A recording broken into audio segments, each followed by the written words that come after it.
Thanks very much, Brian. Some lawmakers say the president's seemingly endless seizure of power is pushing him closer to impeachment. Well, here's Republican Senator Tom Coburn last week. You have to establish the criteria that would qualify for proceedings against the president. And that's called impeachment. I don't have the legal background to know if that rises to high crimes and misdemeanors, but I think they're getting perilously close. And our next guest says this could soon become a reality. Aaron Klein, radio talk show host and the co-author of a new book, Impeachable Offenses, the case for removing Barack Obama from office, joins me now. All right, this is a pretty blatant and, out there claim, Aaron. Why do you believe that President Obama may actually face impeachment?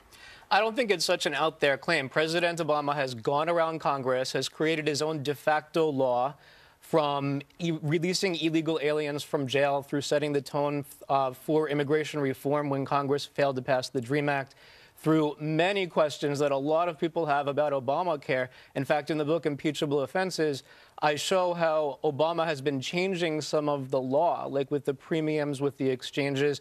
So, yes, it went to the Supreme Court, but there are still constitutional questions, specifically about the way that it's been enacted. Through Benghazi, possible gun running to jihadists, questions that need to be asked there, through Fast and Furious. And that's just the beginning of the many, not only scandals, but very specific possible impeachable offenses and end runs around Congress. So for you, it's what you just said. It's the end around Congress. It's the executive orders that have you upset, and you think that that's an impeachable offense. I wouldn't say I'm upset. I'm documenting here. I'm making the case journalistically. To me, this is not about politics. It's not about, this is not summer camp, and it's the red team versus the blue team, and the red team happens to have more people in the Senate than the blue team, so impeachment is not feasible. To me, this is about the rule of law. Does the president have the ability to go around Congress and create de facto law on so many issues or not? And if so... Let me challenge you on it for a minute, because don't all presidents do that? Didn't President Bush have a lot of executive orders as well? Yeah, but in general, executive order is to define existing law. What President Obama has done, and it's not really me accusing him, I quote constitutional scholars, I quote organizations from across the political spectrum, even the ACLU, even so far as Code Pink.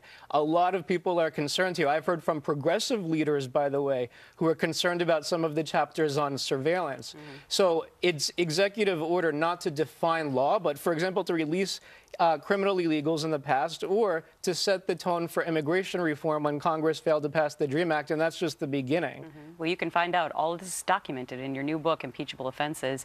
And by the way, you're going to make sure every member of Congress has it when they come back from break on September